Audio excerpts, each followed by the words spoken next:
So we were talking about the concept of redemption, right? In Kabbalistic literature.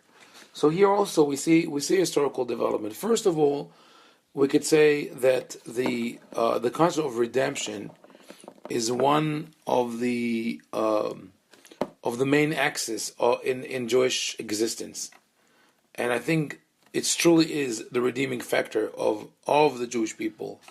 The idea that one is not doomed, even in the most difficult situation, and even at the whether it's a personal failure, meaning a sin, a relationship with God, there's always way back. I think that was an amazing concept that did not exist. I mean, not I don't think that. This is what theologians and historians say. Part of the reason that so many Romans and Greeks joined the Jewish religion at the turn of at the beginning of the new era, around the destruction of the temple, is because Judaism offered something that Greece and Rome did not, and that was the idea of redemption. The world is not doomed. You're not controlled by the gods. You could redeem yourself, and especially with this new concept of Olam Haba, the life after death. I'm saying new in the sense that it was newly discussed in rabbinic period. It is not openly discussed in the Torah. There's a whole debate about that, whether it originated in the Torah or introduced later on, but that's not the point. The point is that in the Greek and Roman period in Israel, there was a central idea, and people loved that idea, that the idea of redemption of an eternal existence, but also the idea of redemption in this world through the process of teshuvah, the idea of being able to repent. And if you know, for example, the story of the Iliad, there's a classic example of Greek mythology where the heroes are pitted against each other by the gods. Achilles is the favorite of one god, and Odysseus is the favorite of Athena. So they will pit them against each other. One of them is going to lose, no matter how good he is. He's going to lose because the gods are fighting here. Whereas in Judaism, God is one, and you always have a path back through teshuvah.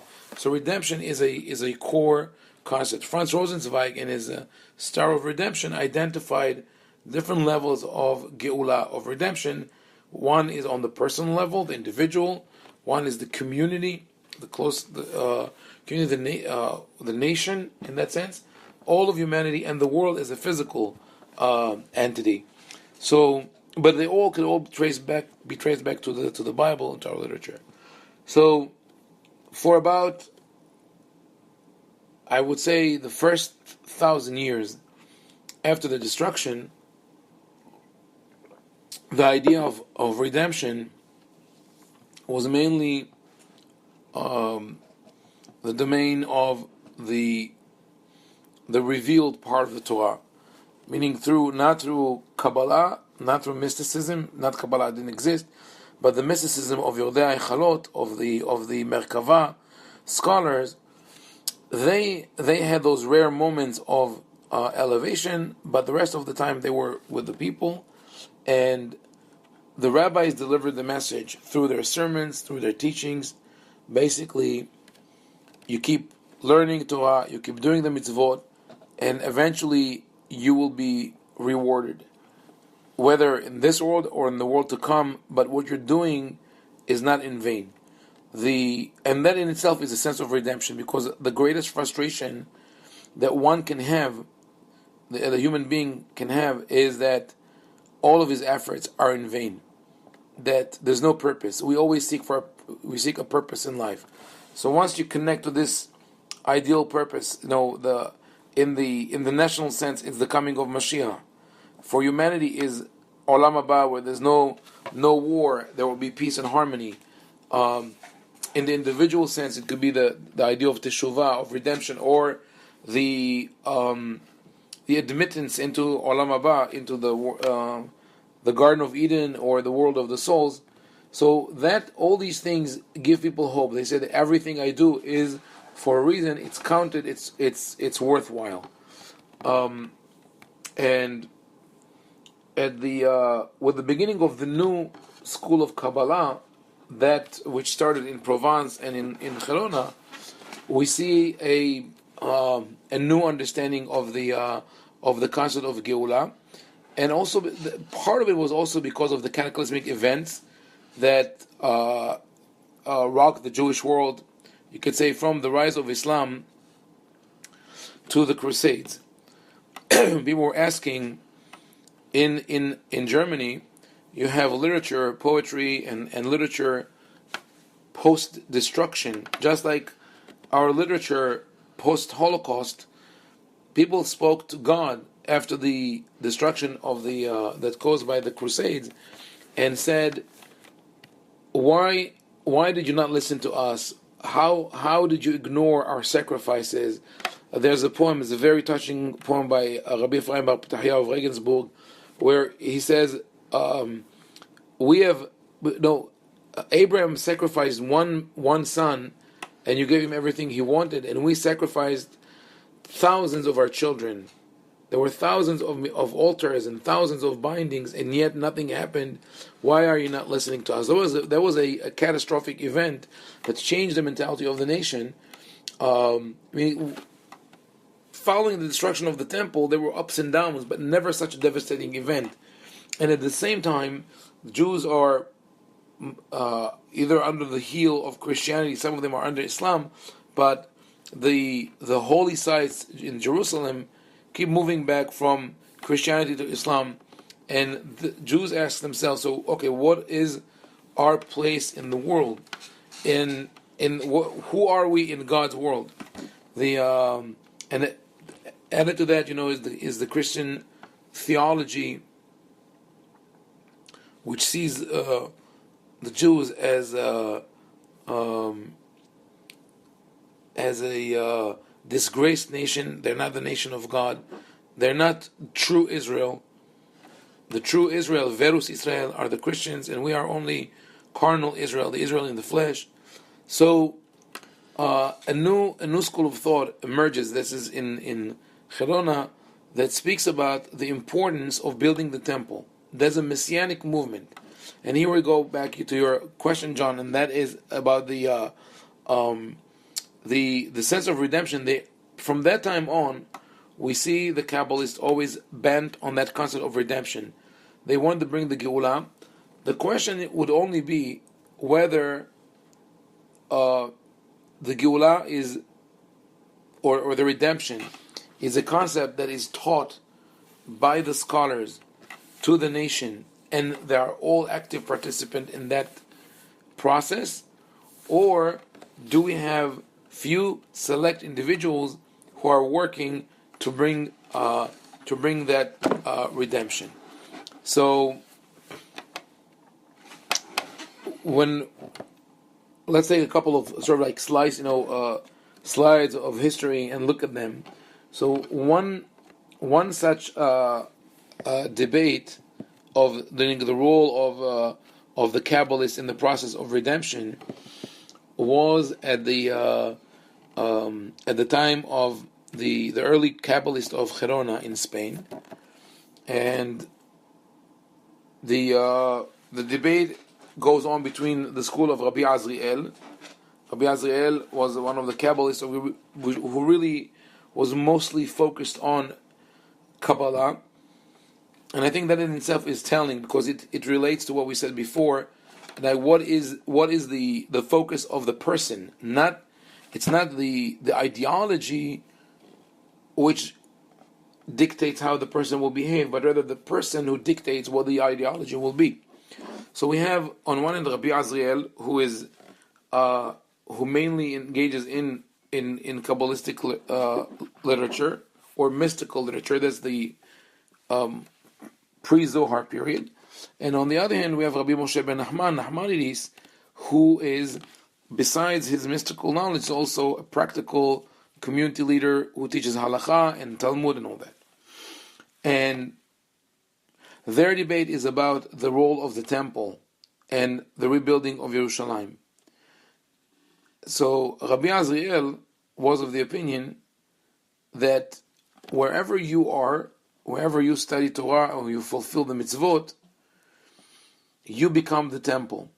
The human being is the temple, is the Mishkan, and parallel to the physical Mishkan on earth, there's a spiritual Mishkan in heaven, which is a very inspiring concept on one hand, because it means that we are not bound to a geographical location or to a physical building. Rather, we connect through a system of divine temples or heavenly temples. But it also contains the seed of elitism by saying that if each individual builds his own temple, then just as you would see through a city that is going through gentrification, some people live in more humble houses, and other people live in mansions. So the idea that could have been conveyed by Rabbi Azriel is that the temple that you build depends on your level of comprehension and practice of the divine knowledge. So the better you are, the greater you are, maybe the temple that you build is better connected. But that was the school of Rabbi Azriel, whereas the Ramban, at a certain point in his life, said that the real center of the Jewish people is in Jerusalem, and all Jews must live in Jerusalem.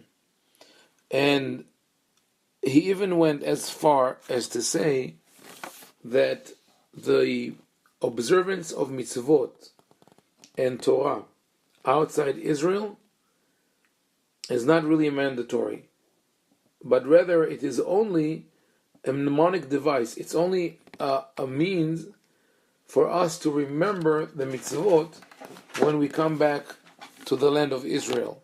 He says it on the story of Yaakov and his wives. He asked the question, how did Yaakov marry two sisters? And his answer is that he was allowed to marry two sisters because they lived out of Israel at the time. And that's why when he crossed the border and came into the land of Israel, Rachel died. She died because she was the second wife. She was the one whom he was forbidden to marry. So, without discussing whether this commentary is correct or not, because one could say, but maybe he should have died because he's the one who married two sisters. Ramban at that point says that the true fulfillment of mitzvah, Torah and mitzvot is only in the land of Israel, and he actually followed his own advice and decided to make what we call today make aliyah before there was nefesh benefesh, and he did it on his own, traveling to Israel under very harsh conditions. We believe that he landed in Akko, and then he went to Yerushalayim and he visited Yerushalayim, and he did that because he believed this is the redemption. So he translated his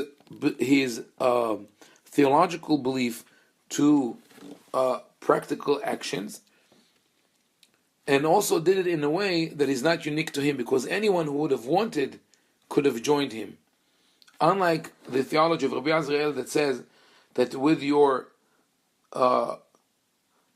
theological knowledge you build a temple, then that might be reserved only for certain individuals.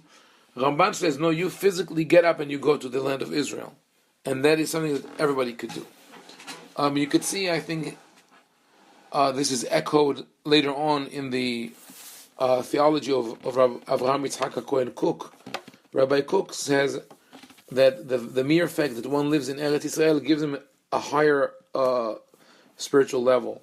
But the point of this debate between Rabbi Azriel and Rabbi Ezra is the question of redemption.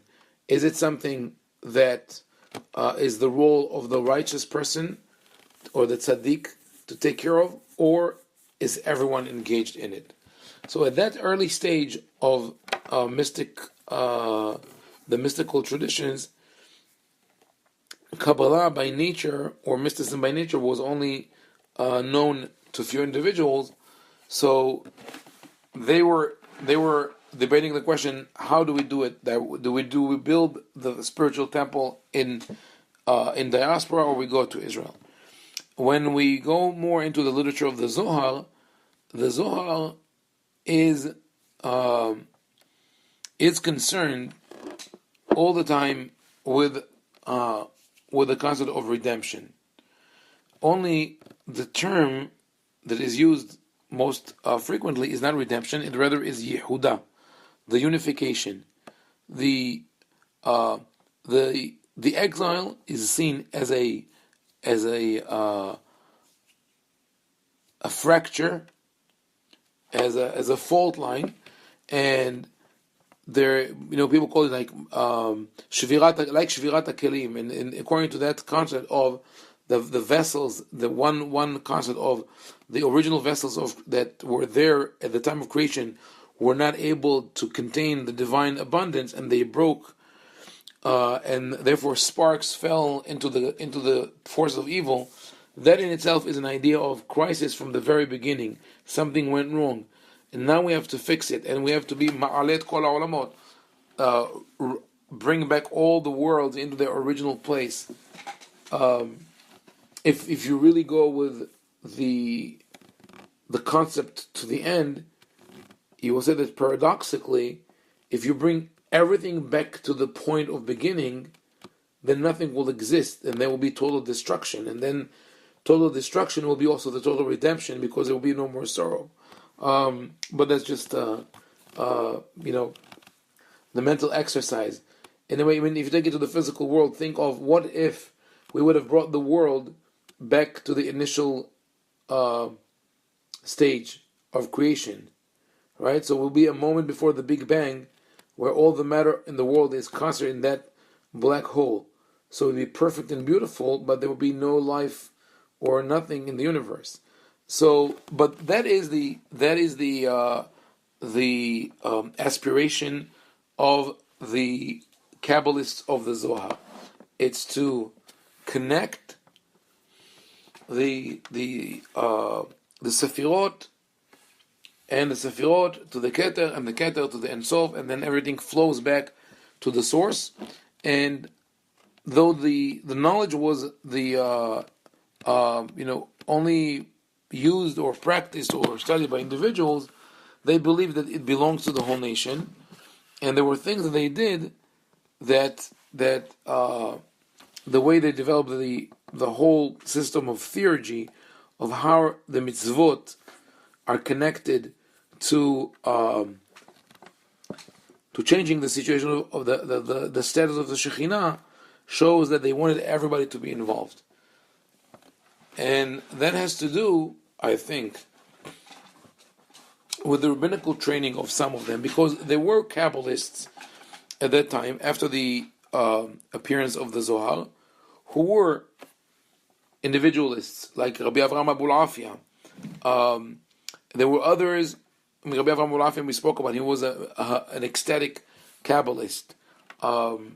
There were others who became messianic, who wanted to lead movements of redemption.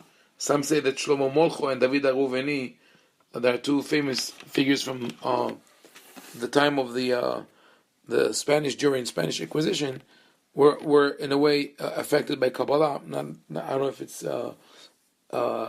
if that's the case, but within the world of Kabbalah, the idea of redemption is very, very, very prevalent. It's a central idea, and it is one that everybody shares. Only that the Kabbalists sort of have a better chance or a greater role in doing that, but they created this system, and like I said, it was part of the rabbinical world. The rabbinical world believed that through the observance of mitzvot, you achieve the final redemption. What the Kabbalists did, in the Zohar and post-Zohar literature, they said, yes, it's through the observance of mitzvot, but not just because by observing the mitzvot, you become a soldier or a subject of God, but rather because through the knowledge of through the observance of mitzvot, you are actively engaged in the process of redemption, which is the ultimate goal is the unification of all world. So, for example, we saw what the Zohar writes about the Amidah, Tfilat Lahash, right? The silent Amidah. The Zohar describes it as Adonai Sefatai Tifta, Hashem opened my lips. It's the place where you unite the Shekhinah, which is represented by the previous prayer, with God, with the Tiferet, which is represented by the preceding prayer, and that's why it has to be quiet, because it's something that has to be done in secrecy. But if that is something that every Jew does when he says the tefillah, then every Jew is an active participant in the process of redemption. But even then, yes. I'm a little confused. You said that in both of in the rabbinical world that the mitzvot are part of the process of redemption, and then you said the Kabbalists also believe that in that, and I didn't quite understand. So the only difference is that they are believing that it's uniting both worlds. Is that the only difference? No, not the only difference. The main difference is that according, in the rabbinical world, your action is your action, and that's it. Has no meaning beyond that. The value of your action is that you're a disciplined soldier. God says that you have to do A, and you do A. In the Kabbalistic literature, God said that you have to do A, but when you do A, you make God better.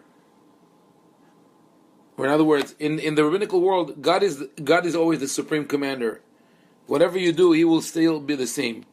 But in the Kabbalistic world, when you obey the commands of God, you make Him a better commander, as if it were. Which we already spoke about the theological problems of that understanding. So there were, however, there were individuals who believed that they're more qualified than others to bring the Geulah. And that is also, I think, is a product of a crisis. That when you respond to a crisis in your world, and you decide, okay, I have to take it upon myself. I mean, it happens even in our world today. When you have, let's say, certain celebrities decide they're going to solve the water problem in the world, it's great. It's important that they do that. But that it's definitely not esoteric. I mean, everybody knows about that. It's not done in secret. But they're making a difference when Bono decides that he's going to fight, I don't know whether hunger or diseases. It's important. Do you have something like individuals that yield greater power than others, and they're not part of the government, they're not part of the establishment, and they decide to take it upon themselves? This is highly commanded in Judaism. So it was only natural that this will also happen in the Jewish world, where certain individuals will say, we are more qualified than others, and there is no way that we could teach this knowledge to others, so we have to take it upon ourselves to bring redemption. So there were individuals who said that it's their role to bring the Geulah, and that is something that starts and is very, very central to the period of the rise of Kabbalah in Tzfat in the 15th and 16th century. Why is it happening at that time? Most probably as a reaction to the expulsion from Spain.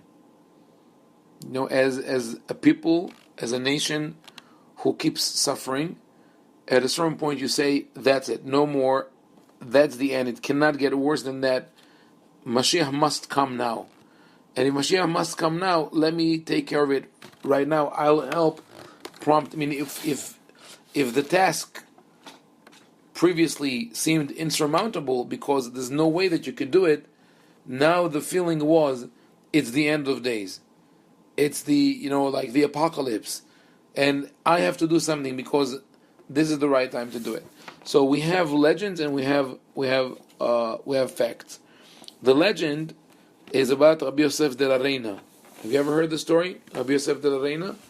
The legend, circled among the Kabbalists that he wanted to force God to bring the Messiah, the Mashiach, and he, by using holy names and Kabbalistic techniques, he was able to ascend and penetrate to all the worlds and get eventually to the female and male representatives of the forces of evil, who are Samael and Lilith, and he was able to bind them. So he but first of all, I say it's a legend, right? This legend has very strong elements of Christianity, because Satan, or Samael, and his spouse Lilith are described as adversaries to God. This is like the Antichrist. There is a power which is outside God and fights against him. So Rabbi Yosef de la Reina is the one who decides, I'm going to conquer this force and allow God to redeem the Jews. So he does that, and he binds both Samael and Lilith, but and he was warned by the other Kabbalists that he should not give, once they knew he was going to do that, to bind those two entities, that when he does that, he should not give them anything.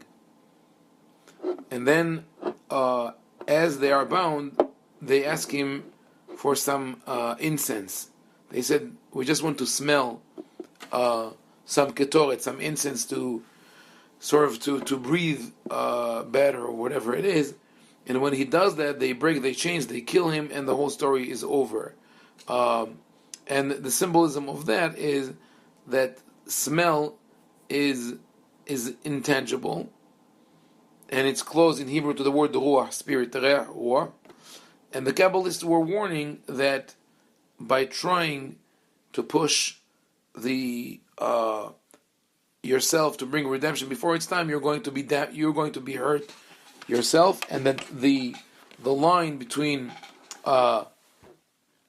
heresy and compliance is very thin. Just as reach, smell, is something which is at once abstract yet not palpable, but received by our senses. This is what they were trying to say, but that is a legend. And you could read the story, read the analysis of it. In reality, what was very common at the time were secret societies, not like the Freemasons or the Templars, or orders like that. Rather, they were secret societies of great scholars who got together. There's a literature that is available of the contracts signed by the members of these societies, starting at from at least the 16th century and going on to the 20th century in Yerushalayim. But the focus and the greatest concentration of this kind of activity was in Safat in the 16th and the end of the 15th and the 16th century. And what these contracts were, they said, we, the members of the holy group, and they signed at the bottom, decided to take upon ourselves. And then there's a list of spiritual tasks and vows and obligations and restrictions that they took upon themselves. So of course, part of it was abstinence from wine and from food and from bodily pleasures, but they also included instructions of studying Torah in depth, and of course studying Kabbalah and practicing what is called Yehudim, the special prayers that are meant to unite the Shekhinah with God, that which is the ultimate goal. So that was the height of the activity in Safat.